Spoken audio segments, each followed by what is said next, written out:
I'd like to call our meeting to order today and welcome everybody for joining us. I know we have a large crowd in our attendance today, so I would just like to go over a few little housekeeping things if you don't mind. Just like at our last meeting, which turned out great, please keep in mind to kind of keep things down. I know folks like to talk, but I do want to say to you that our little intercom up here can pick up things and little sounds and what have you, and we want to make sure everybody can hear everything that's going on, and we just like to keep everything in an orderly fashion. We have a few people that will be making public comment, and because we just have a few, everybody will be able to speak for about 5 minutes. We typically don't converse during our public comment, so while you may be saying things, we don't answer questions. We listen to what you have to say, and we ask for the next person to come up and speak with us. So I just want to go ahead and make that clear at this point, and I hope everybody has a good evening. All right, number 3, awards and recognition. Billy Parker. All right, there we go. So tonight we recognize teachers from both Phoenix Horizon Community and Elkhorn Crossing School. And as superintendent, proud to say that through the course of the year we've been able to highlight the work of teachers from each school in the district. Above all else, these celebrations have illustrated the value and importance of strong relationships with students, and the teachers we recognize tonight are no exception. The list would not be complete without Mr. Seth Jones and Ms. Pam Wells. We'll start with Mr. Jones. While his nomination speaks of how great Mr. Seth Jones is in the classroom, it was also clear about all he does beyond the classroom to support his school and his students. I got to see him, I guess, a month or two, probably 2 or 3 months ago. We got a chance to see each other at the archery meet because he's been working to develop an archery program for Phoenix Horizon Community, as well as working on the physical fitness component for the school. You might see him directing traffic on a daily basis. And he also serves as a mentor for young men and women at Phoenix. He's a consistent, stable adult in their lives, and students know he's always there for them. So help me tonight when we celebrate Mr. Seth Jones.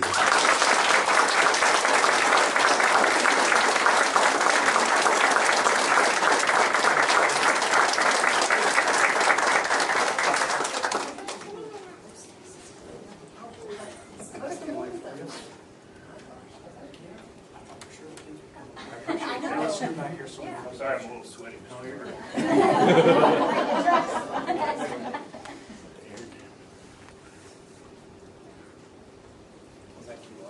Yeah, thank you. We appreciate you.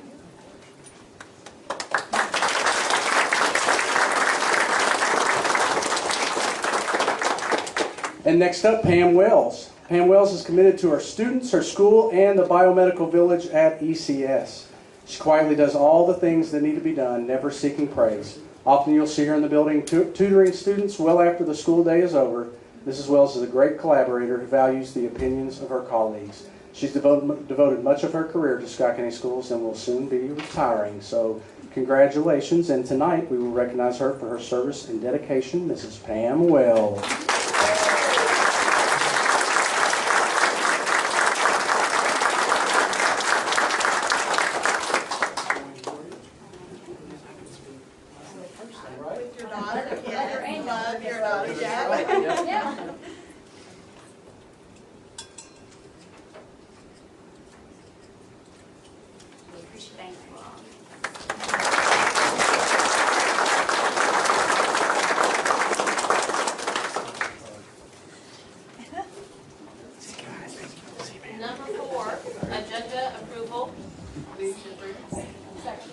All in favor?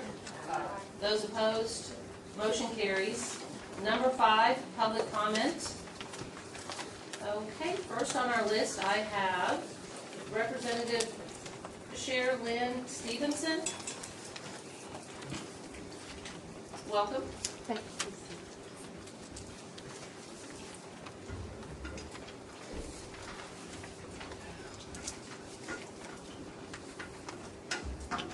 Good evening, and thank you for giving me a chance to join many others in asking this board to approve raises for teachers and school staff. I am Representative Sherilyn Stevenson, and I am here both as a strong advocate for public schools and public educators, and because my new House district now includes a sizable portion of Scott County. I look forward to working with you and for you over the next months and hopefully years ahead. I may live a short distance away in Fayette County, but I am well aware of your district's many achievements, and I will do all I can to help add to them. As for the issue at hand, let me first say that I believe the decision to grant these raises should have already been made by the General Assembly. The state has both the money and the precedent to do so.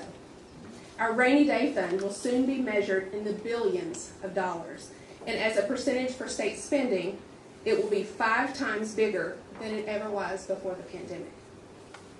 As recently as 6 years ago, meanwhile, the legislature specifically budgeted raises for school employees, and many other states have done so just this year.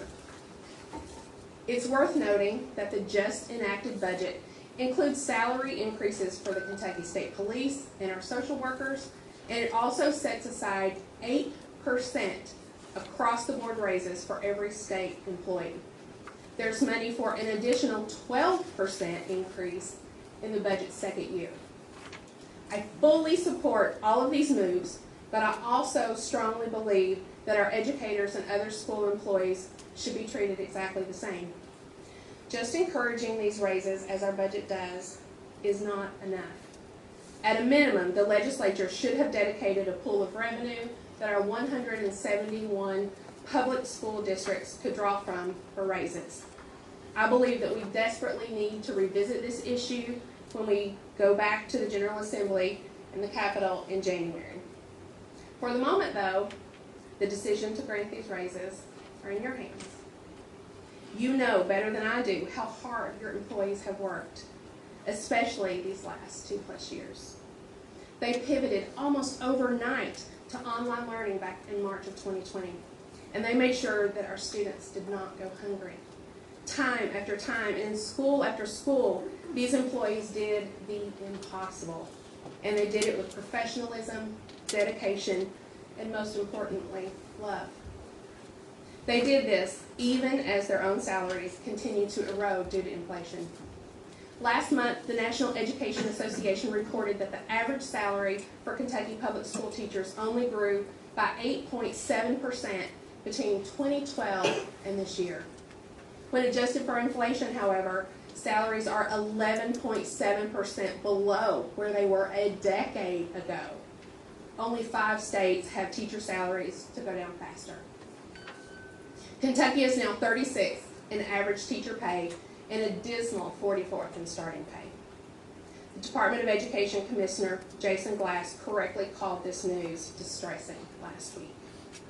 As a result, we're seeing more and more people choose a different career because low salaries are driving them away. I know that there are many, many needs for you all to consider. But your biggest asset is those who show up every morning when school is in session and who often work late into the evening and on holidays. I hope that you can find a way to give your employees this raise that they so deserve because they have more than earned it. Thank you so much.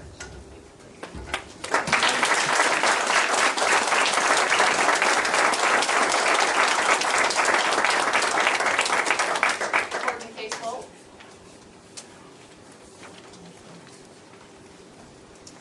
Good evening. Good evening. Good, how are you? Thank you. Hello, good afternoon, good evening. I'm Courtney Casebolt, President of Scott County Education Association, and here to speak on behalf of the members of our association. SCEA represents over 300 Scott County school employees. SCEA held a meeting May 9th, and what follows is a summation of member input from that meeting. SCEA welcomes the proposals outlined by Superintendent Parker regarding employee raises, COVID relief days, and pay for covering classes during a teacher's plan. We would like to see these efforts continue to ensure that Scott County schools remain competitive in the labor market. This year, the state legislature provided an 8% raise for all state employees, but not teachers and school staff. This investment largely matches the current inflation rate, which is eating away at employee paychecks. Our representatives at the legislature, despite having a budget surplus and the majority in both chambers, failed to provide such a raise for teachers and school staff. They also failed to ensure that Scott County schools received commensurate SEEK funding per pupil with other counties.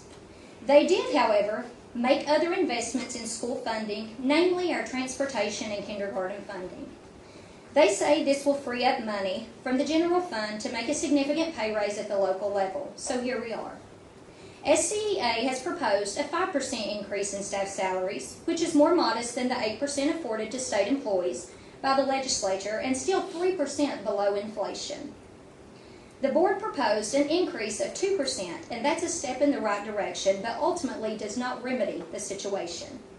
It still leaves the average Scott County educator compensation below the average for the state. We need to stay competitive in the labor market.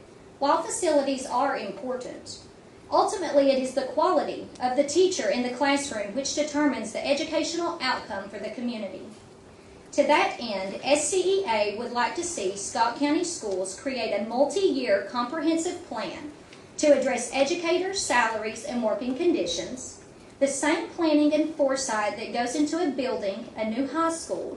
We would like to see that level of attention and detail given to how we are going to attract and retain highly trained, dedicated professional educators to serve our community.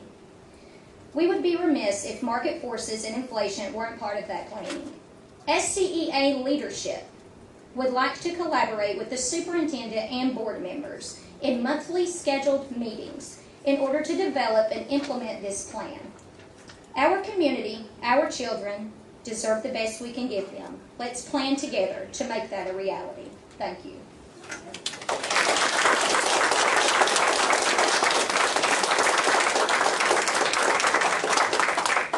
Jennifer Hewitt.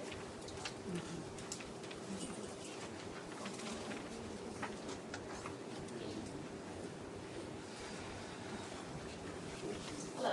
Hello. I feel a little underprepared after all of that. You were just fine. My name is Jennifer Hewitt. I have been a special needs paraeducator for 5 years at Western Elementary, and I need to first apologize to Mr. Billy Parker because I was not aware that this happened. I did not understand the process of talking about things, so Mr. Parker, I apologize. I know better now. I am a single mom of 3 kids, and I can't pay my bills. I've worked there for 5 years. I have an associate's in arts. I have a college degree. I have to go on food stamps to take care of my children, and I work 35 hours a week. This is embarrassing for me to say, but it's true. Last year I worked 4 jobs.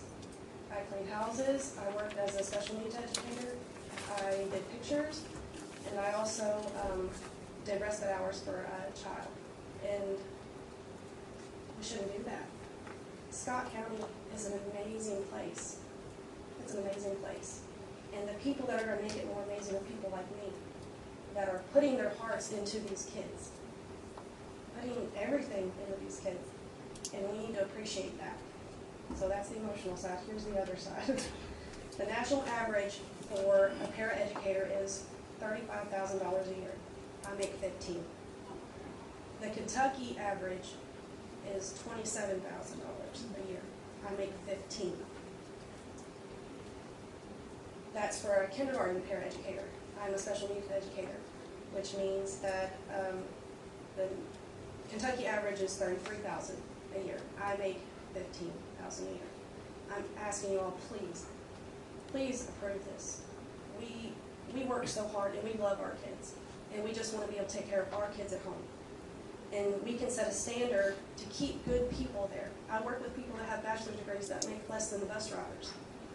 I work with people that have worked there for 13 years that can't afford food for their families. And they've worked there, like I said, for a long time. So please, do what you can, because if not, I'm going to have to find another job, and I really don't, because I love my kids. I've worked with some of them for like 5 years, and I love these families, and I want to continue to do that, but I'm not going to be able to if you guys don't help me. That's it, thanks. Thank you.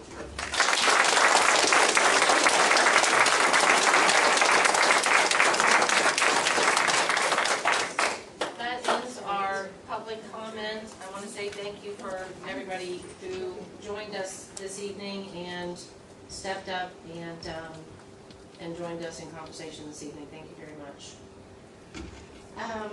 Number 6, we'll go back to our business, I guess. Number 6, consent agenda items 6A through H. All in favor? Those opposed? Motion carries. Number 7, approve resolution to conduct facilities-related projects and affairs under the provisions of House Bill 678.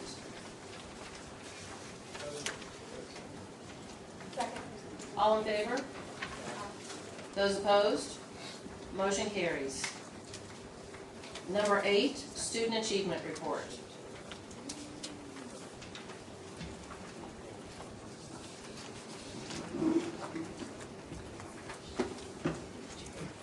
Good evening.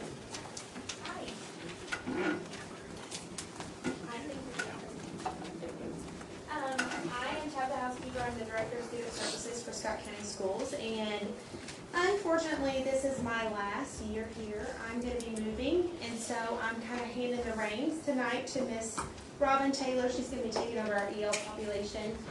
And so tonight we're going to talk about some things that we've been doing for our English learner population.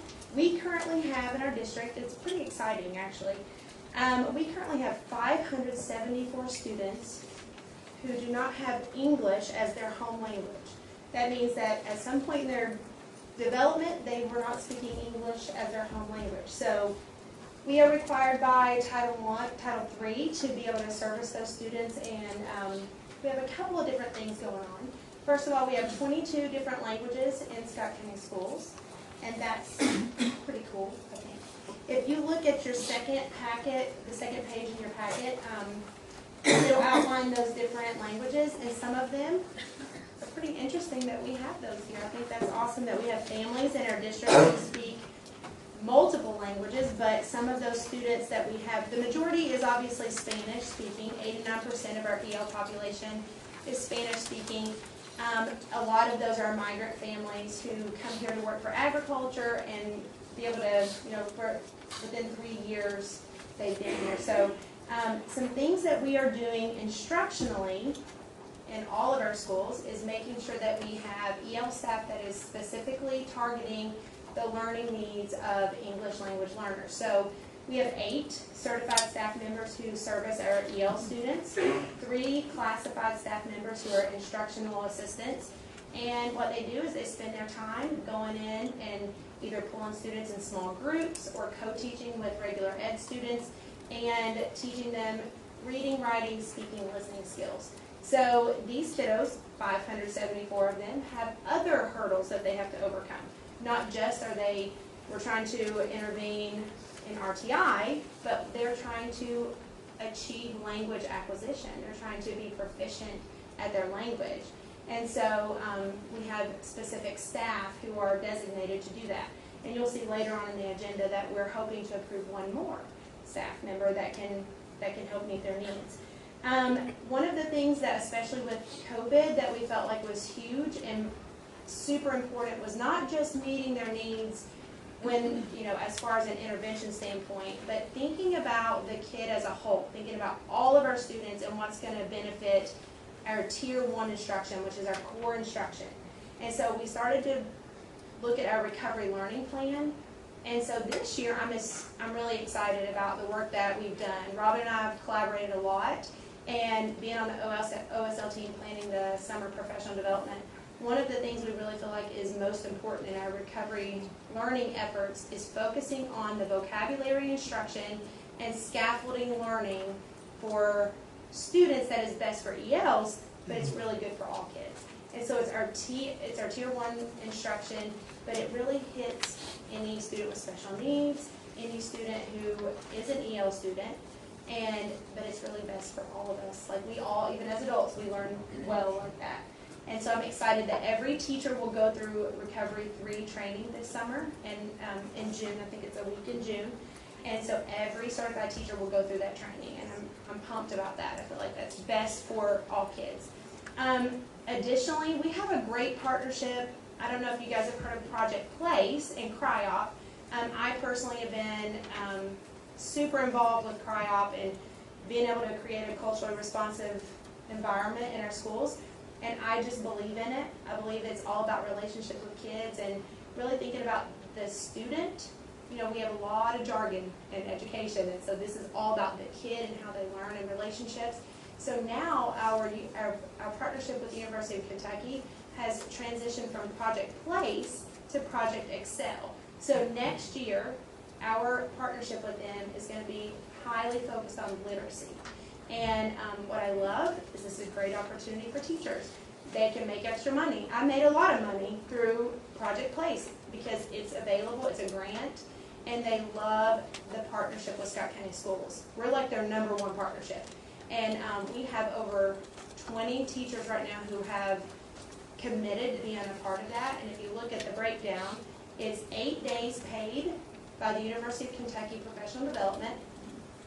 It's also free resources, instructional coaching, and books that come through the grant. It's a 4-day summer institute, which sometimes can knock teachers out of it, but the cool thing is this is like an instructional coach following these teachers along the way and giving them money on, giving them extra money if they want to put together lessons and advanced, there's even opportunity for advanced leader graduate certificates. So the University of Kentucky loves our Scott County Schools partnership. They said that we are the most collaborative environment that they've worked with. So that's something that we should all be proud of. On top of that, we have a couple of EL teachers. We have also some schools who are seeking out additional trainings through CKEC, multiple other options that are out there focusing on targeting EL students.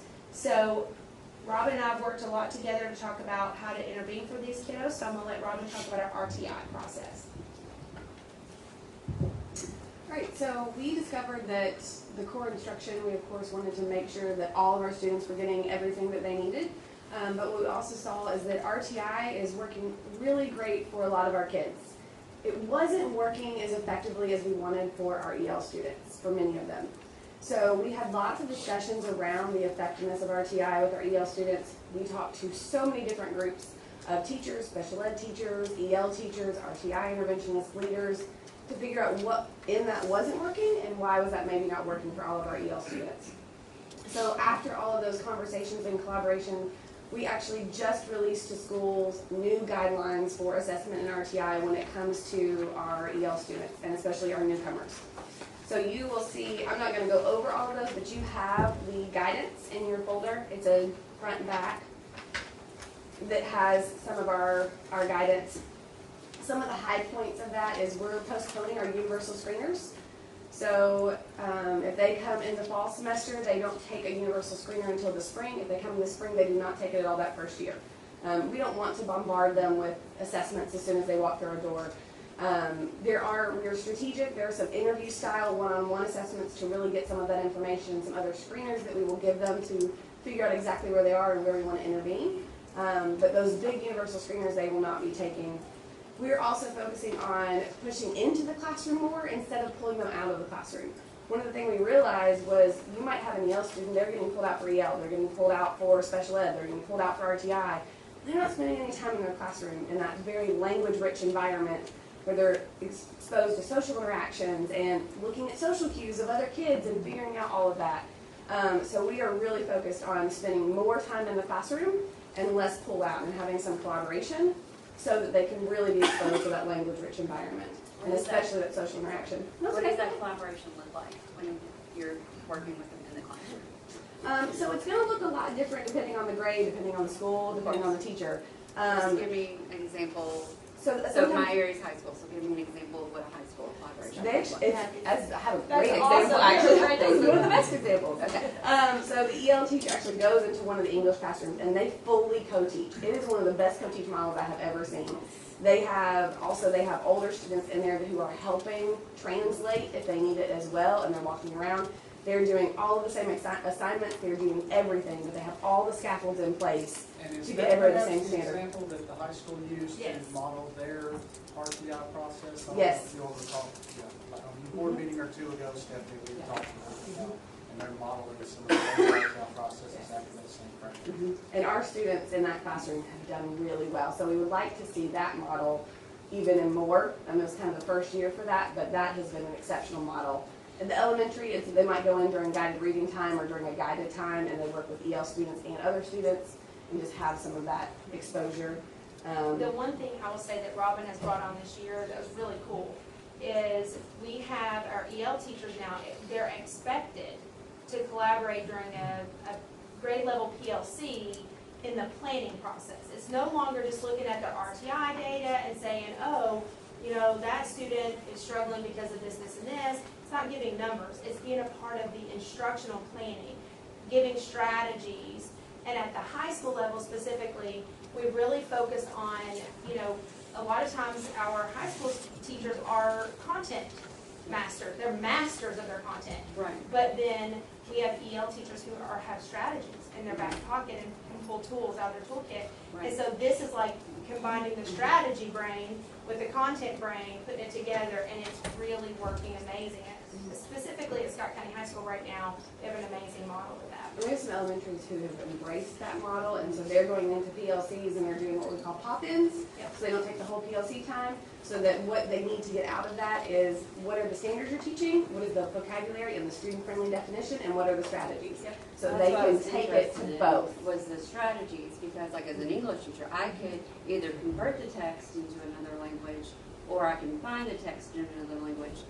But a lot of times, if the child has come over, then they may not even be reading on grade level in their own language. Sure. So you need those strategies, and Wendy could probably talk best to that better than anyone in her position. But it wasn't so much as getting the materials in the native language, it was, you know, what strategies can I implement to help this child? Absolutely. I think we found that this year. We The did. low-hanging fruit is translation. And so translating things, sure, anybody can do that. We have Right. technology all over that we can use to translate. Translation is not what we need. No. It's acquiring the language. And so what we try to embrace is that, guess what, even our English speakers need to be able to do that. And so I've loved this whole focus. Kim Hinton actually had some of her speech pathologists and then some of my EL teachers. They're the ones who planned our recovery-free learning, because who better to teach language strategies than our speech paths? And so the collaboration on our team, I just can't say enough about it. And I know that, you know, we can all improve in all these different ways, but Scott County Schools, our OSL team, we have the best collaborative environment that you can imagine. And our students are benefiting from the collaboration because of being able to pull in strategies and each other's content knowledge, so. That's great. We just want to provide consistency for kids. We're using a strategy or a graphic organizer or a certain vocabulary. We want that consistent in all the environments that they travel to within a day, to help make sure that they can retain that, and we're really teaching them to that deep level. So we also created some minimum speaking and listening requirements to enter RTI. So what's happening a lot of times is they might be entering RTI and getting that pull out too soon. So they needed to really master some minimum speaking and listening requirements to make sure that they mastered a certain level of social language and a very surface level of academic language before they enter that small group where they're really getting that pull out. So we really collaborated to be very intentional about what those would look like and make sure that they were best for all kids. We also went ahead and extended time in tiers. You know, all of our other students, they're going to spend 8 weeks in tier 2 and then 8 weeks in tier 3 at least, right? That's their minimum.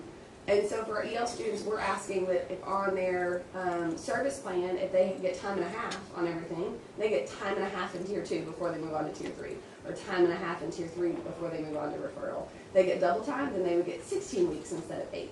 So that we're really paying attention to their needs and making sure that that fits each of their needs. And then with our trainings, and then we provided a lot of resources for teachers to just give them a more informed view of what that language acquisition looks like. So we even, here's what it looks like at this level, here are the behaviors you might see, here's what you can do to just let them see what does that really look like for students that are in my classroom every day, and what are those behaviors, to help give them that more informed view. And then one of the other things we created, you'll see it's the last page in your folder, is the RTI EL matrix. So what we did is we just wanted a one-pager for teachers of, okay, here's in tier 1, here's what every single EL student in our district, here's what we would want to see.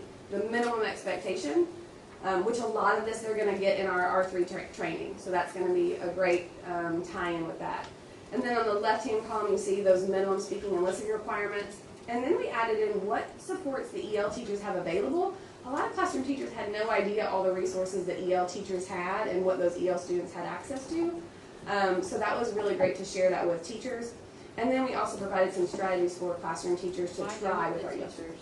Why don't they know what resources are available? Well, they're using them when they pull out with their EL kids, like in those small groups, but they might not necessarily, like RAS Kids was one of the things that they got. And it was a newer resource. They had been using it for years. But they would be using it in their small groups, but maybe a classroom teacher didn't know that they had access to RAS Kids, so they weren't using it with that EL student in their small But group. that's my question, why doesn't every teacher know what they have access to? Well, now they do. But why didn't they before? Well, RAS Kids was a new one this year. That was a new one this year. And obviously with our RTI, our options with RTI, teachers are always especially elementary, they always want to make sure that they're getting their RTI minutes, and then whatever they're doing with EL teachers, they thought, we want to make sure that it's clear, and we might assume that everybody didn't know, but the truth is, we want to make sure it's clear and it's in writing, so that everyone can see this in writing, that these are the options. And those may change. We have been very intentional to make sure people understand that those can change depending on the level of, whatever access that we decide to choose, whatever. So my point is that all of these programs are expensive. So if they're open to everybody, let's make sure that everybody knows you can use this. Here's what, here's the password, whatever, like, can we put together some document and send it out district-wide? This is your tool. Here's what you need to access it. Let's, send out a blanket document to everyone that has access to it so that we're all sharing and hearing and, anyone that can use it is using it. That was the whole point of our matrix. That's Absolutely. exactly, We want that was to our whole improve the goal with communication. this. Absolutely. Yes. Improve that communication. Absolutely. Thank you. We want to make sure they know all of what they have available. So those are just some of the changes. There are other small things, and this is just the start of what we're doing. But we really wanted to make sure that RTI and our Tier 1 instruction fit all of the learners in our district, and not just those where English is their first language. So I think those are pretty much the major changes for RTI in Tier 1. That's fabulous. It's a big chunk of kids. I mean, think about It it. is. It really is. It's important to get these numbers, which is great. And I want to point out that there are 574, and we only have 8 certified. So, we want to make sure that those kids are being monitored, and we want to see their growth. And so that's why in a couple of minutes you'll see that that's the whole purpose that me and Robin sat for a long time would do, to make sure that we could do another I've got a certified question just about position. the classification. So when we say 574 English language students, what is the fail-safe point, the pass-over point, I don't know the right terminology, for when they're no longer an English language Great student? question. Oh, that's a great question. So, how is that You want to answer that? gauged or determined? So they take access every year in January. That's their language acquisition, and they have to score a 4.5 composite score on that to exit out of EL, and then they become monitored at that point. But that's when they exit out of that program. But what a 4.5 looks, and that's speaking, listening, reading, and writing. And that's really, where they're getting their academic language in there with their writing and their speaking and their that's really when they've adapted so well that all the academic language is in there as well. And that's when they pretty much get to that 4.5 and when they can exit out and just become monitored. And is that point something that is determined by Scott County Schools? No. Or is that a Nope. It's national, actually state? national. Yes. It's a national Okay. assessment. I will point out on this page that came straight from Infinite Campus. Yeah, that's what I was If you look at it, there are 443 students who it says total EL students, and then it says total EL students in monitor status. So we have 132 who are monitored, Okay. and I will just go ahead and say, we can't really share access scores yet, because have them, she's but the we're boss not. of that, and she says we can't. Well, the state says we can, not me. They're embargoed, I'm familiar. They are embargoed Oh, currently, oh, yes. But we are super pumped to We are. share We are. the amount of students who are going to exit Yes, we're really excited. due to That's good, access that's scores. good. So, What, I'm guessing that if we get a student, the younger we get a student who is an English language student, the sooner they come out, you got it. because that's just how. Just that like all works. intervention, Sure. right? Yeah. The younger Yeah, and the that- sooner we can Particularly intervene. with language, I know Absolutely. with the brain, but is it your experience, through your experience, is 4.5 a score that you feel like when the students hit that, if you didn't know that score and you were working with that student, would your expertise say, yeah, I think the student's ready? When we started putting this together, one of the things that we decided, and honestly, this didn't come from anywhere else. Literally, me and Robin drummed this up after talking to some school sites. Sure. And we're like, well, let's talk about their behaviors. Right. Let's not just look at a score, because, I mean, I don't believe that a score is always the answer. What are their behaviors? Can they comprehend what we're telling them to do? Are they That's comfortable? their Are they confident? social language. Yeah. But what about their academic language? And so really what we settled on are those two things, and before entering RTI, you want to always look at their ability to speak and their ability to listen and their ability to comprehend and follow directions based on those things. And so a score of 4.5, if they reach that, absolutely, I feel like they're ready So for it's a that. good gauge. Absolutely. It's a very hard score to attain. It Okay. It is is hard. incredibly hard. Yes.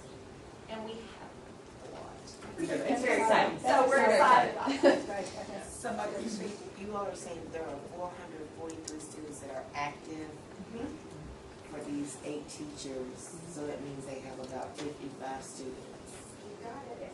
Individual are- plans that they are monitoring. And so are these teachers in the school, so they're divided up in between 2 schools or more? So our EL students, so we have, it's the district. Yeah, it's the Yeah. district. And so we have one school, and I can give you exact, but I can give you the Yeah. school demographics. That's where I was Um, headed. So I can give you those.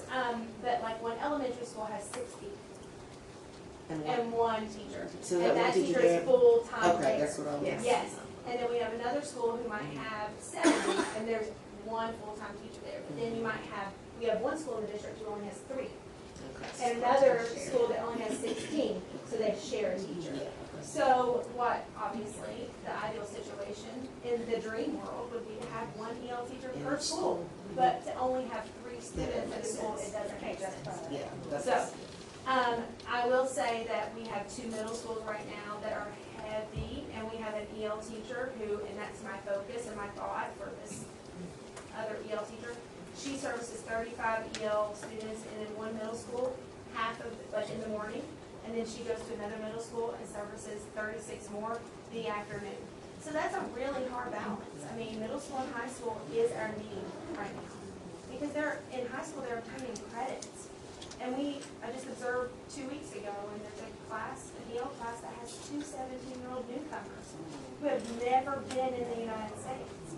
And they're trying to obtain credits. So right now, yes, elementary is where they make the greatest progress, but where do we need them? Because I'm not in it. Especially when we want to do more pushing, right? Like, we don't want to continue to pull them out, but when you don't have a full-time staff member there, then you have to, because they can't be in all of those core classes, really doing that co-teach model that we absolutely know is best. Right, that was, my question was gonna be looking at this chart.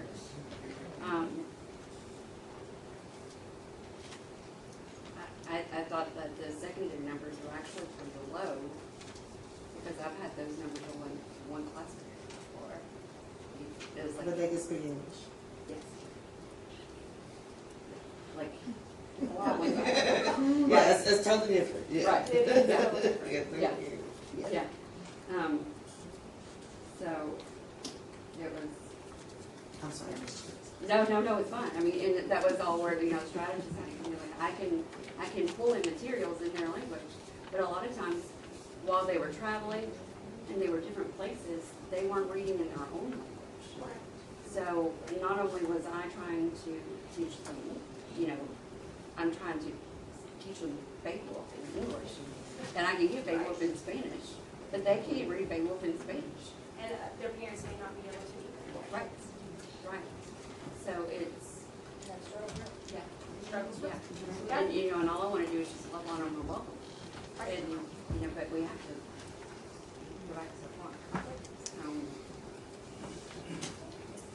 Thanks, guys. All right, thank you so much. We appreciate it.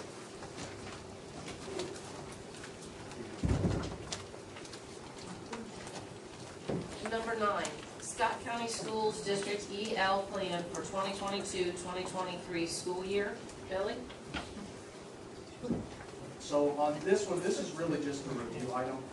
It's, something for y'all's review again. I think that was something that, some communication earlier last week about, so it doesn't really require any kind of motion. Just wanted to make sure it was, put for you, and perfect time following this, following this. All right, thank you. Number 10, approve to create one district-wide certified EL teacher for 2022-2023 school year. All in favor? Those opposed? Motion carries. Number 11, approve temporary summer work positions for 2022. All in favor? Those opposed? Motion carries. Number 12, approve emergency certification for substitute teachers for the 2022-2023 school year. All in favor? Those opposed? Motion carries. Number 13, approve resolution regarding employee paid leave and credit for days taken due to COVID-19. All in favor? Those opposed? Motion carries.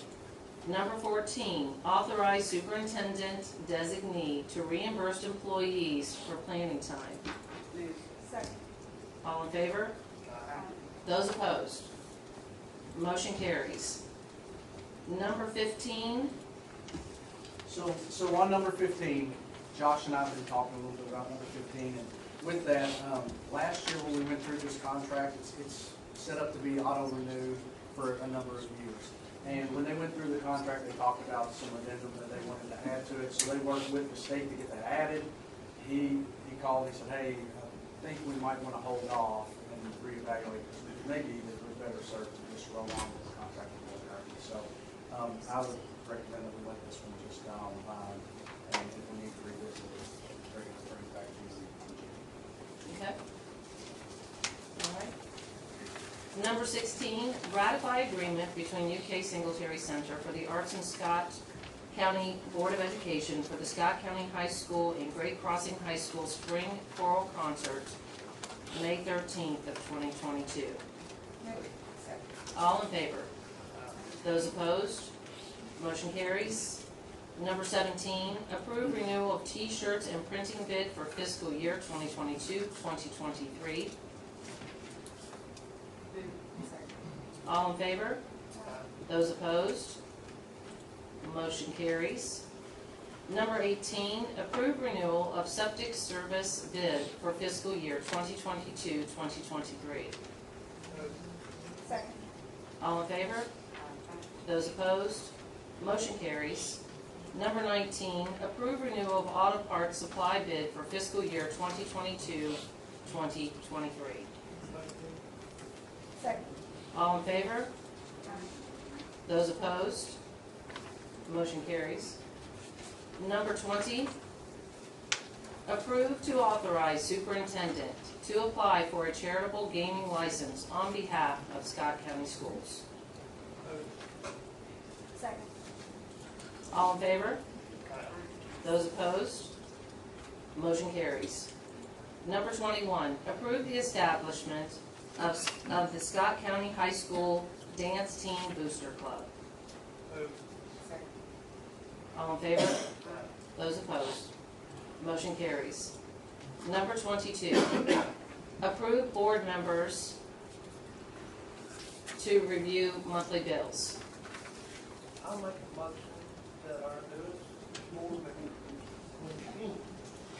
I'm sorry.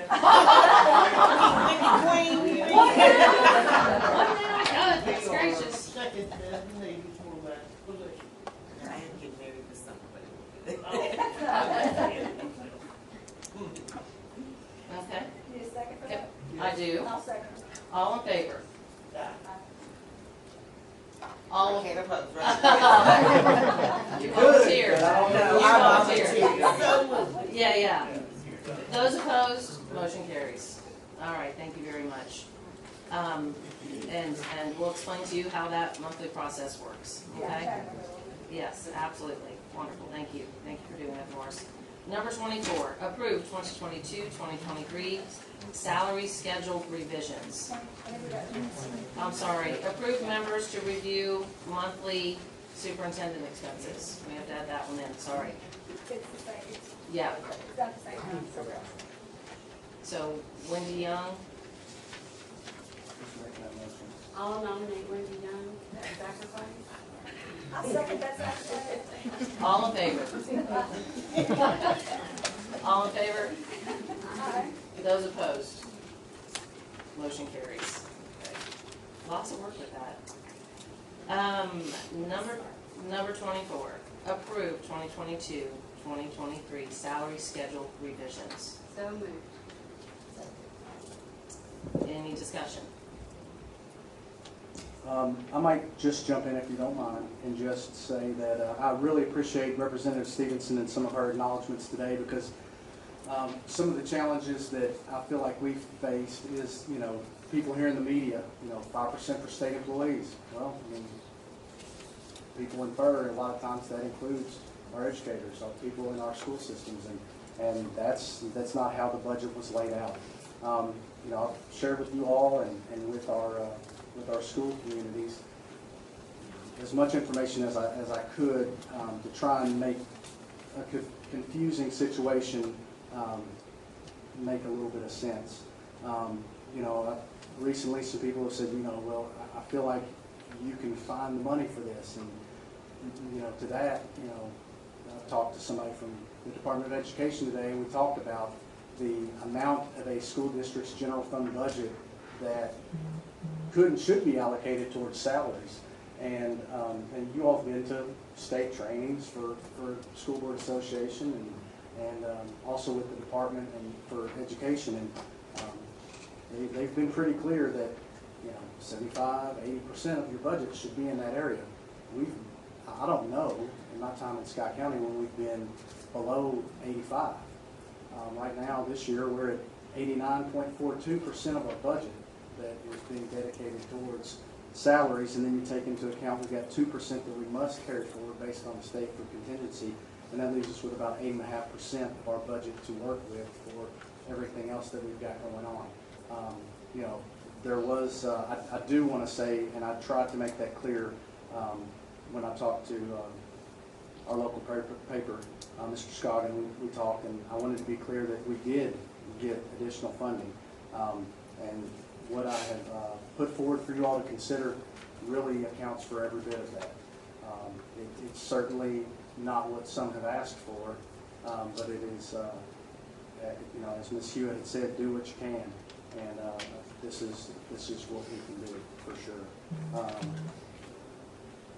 I'm not sure if I've got anything else I guess to say on that. I didn't know if you all had anything you wanted to, any questions you wanted to ask about any of it, or anything you wanted to add. I'll just say I appreciate your time and your team and the board's team and the hours that went in to this entire packet of information to help us to understand and to look for and try to find all that we can, to do all we can for all of ours. It was a lot of work, a lot of time. Absolutely. I know as a teacher, sometimes hurt my heart to see somebody make $50,000. Hurt my heart. Because I remember those days when I didn't make that much.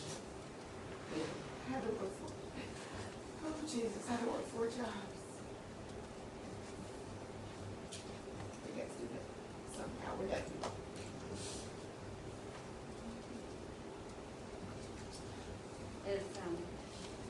not always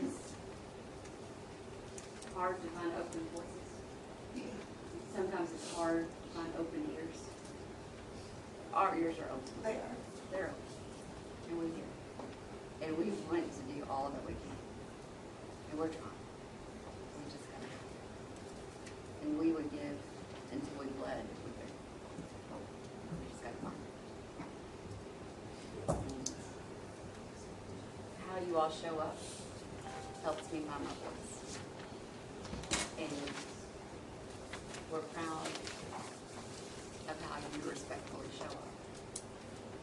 And you're proud for the advocacy and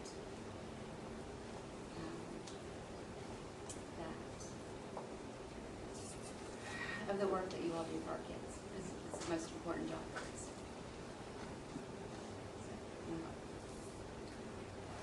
Thank you. Okay, all in favor? Those opposed? Motion carries. Number 25, approve fiscal year 2022 committed funds, GASB 54. Move. All in favor? Those opposed? Motion carries. Number 27, approve 2022 capital funds request number 3. Move. Oh, wait. 26. Goodness, thank you. Approve, I'll get these numbers right, sorry about that. Number 26, approve fiscal year 2023 school activity fund budget. Second. All in favor? Those opposed? Motion carries. Number 27, approve the 2022 capital funds request number 3. Move. Second. All in favor? Those opposed? Motion carries. Number 28, approved revised BG1 for 19-261 property acquisition for elementary school number 10. Move. All in favor? Those opposed? Motion carries. Number 29, approved surplus items. Second. All in favor? Those opposed? Motion carries. Number 30, financial statement. Hello, Gina. Hello. Sorry, got in the back today. I prepared before you the April 2022 summary of cash activity. We started off with $25.8 million, receipts at $6.9 million, expenditures at $7.4 million, leaving our ending cash balance at $25.3 million. Is there any question? No, thank you. Number 31, approved current bills. Move. All in favor? Those opposed? Motion carries. Number 32, superintendent's report. Busy few weeks for sure. Attended the Kentucky State Board of Education board meeting. I guess that was around April 20th, I think, to get a waiver request that we have been working I don't know, we've been working that for some time. Got the waiver request, and then lo and behold, you all get to vote on House Bill 678 that pretty much does the same thing. So there you go. Can't be sad about that though, because again, it does eliminate the need for school districts to have to go and make that request to the state board, because that certainly ties up everybody's time. Wanted to shout out to DT Wells because he organized a meeting with Bluegrass Electric, and we are just exploring the potential use of solar energy for school projects.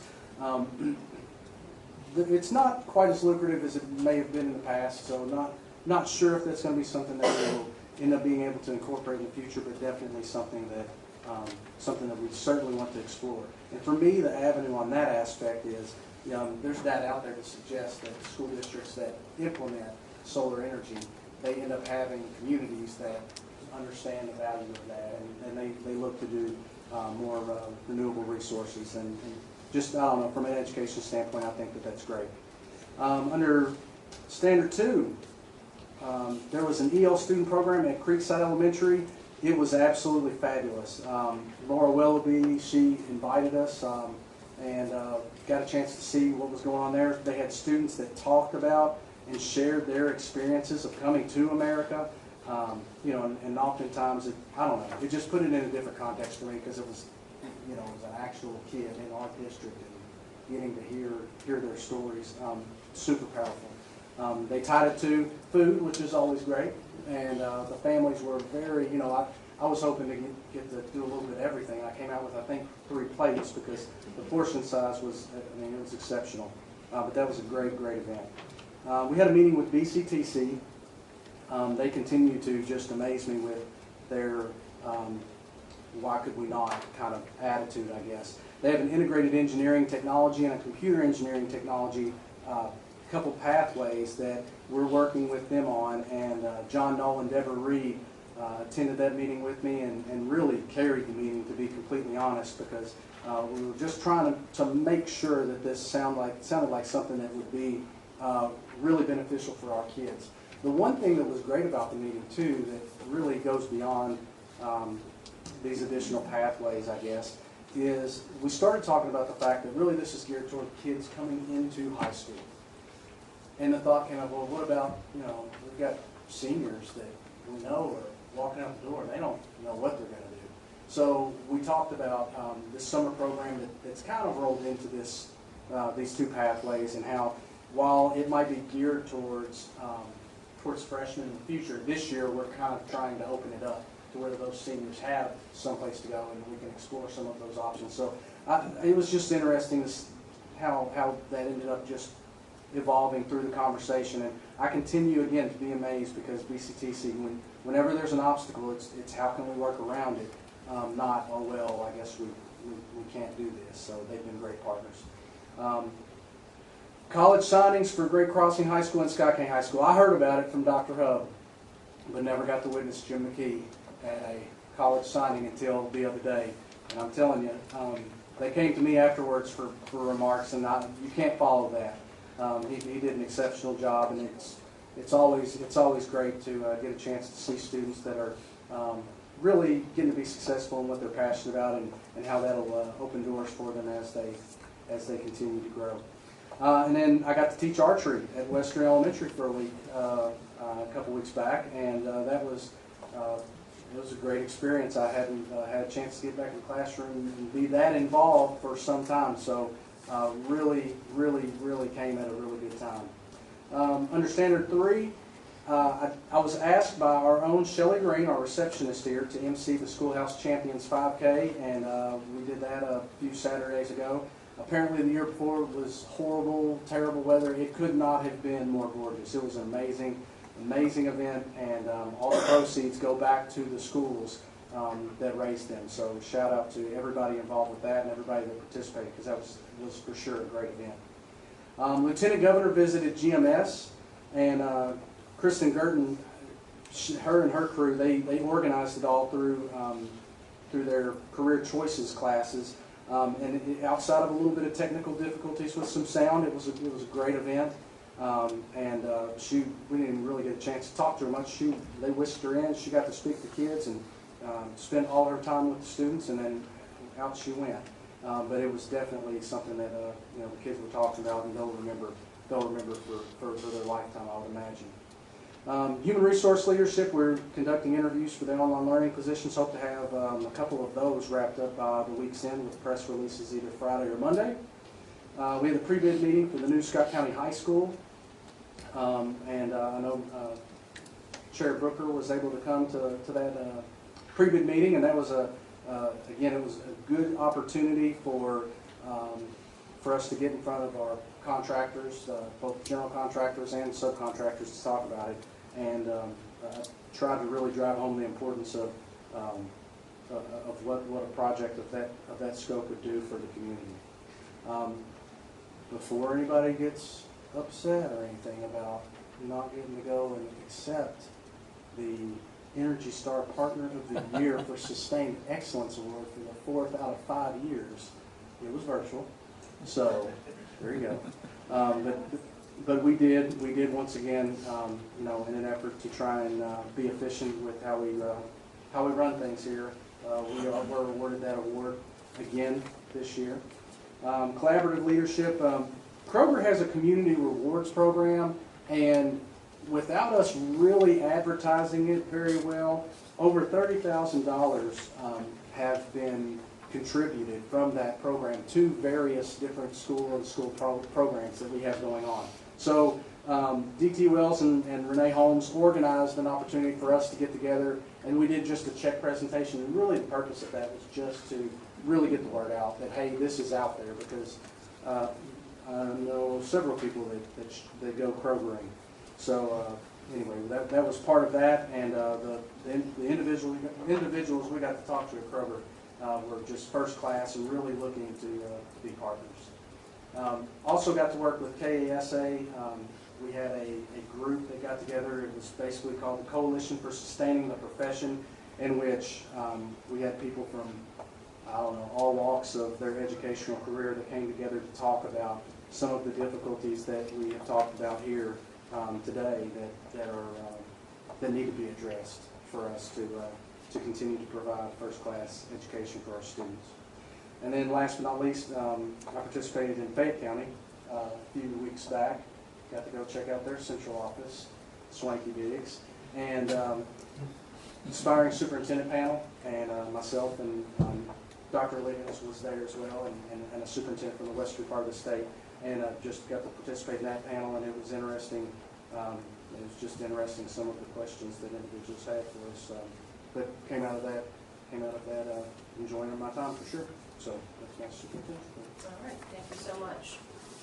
Number 33, board comments. Susan? Okay. Stephanie? Everything's been outstanding. Thank you, Stephanie. Kevin, for that. Thank you. Kevin? I just thought the EL information was very good, and ladies, y'all keep up the good work. And that's something that is easily slipped off of people's plates. It don't keep being brought to the front. So thank you all for your work. Thank you. It was outstanding work. It was outstanding. Okay, all right.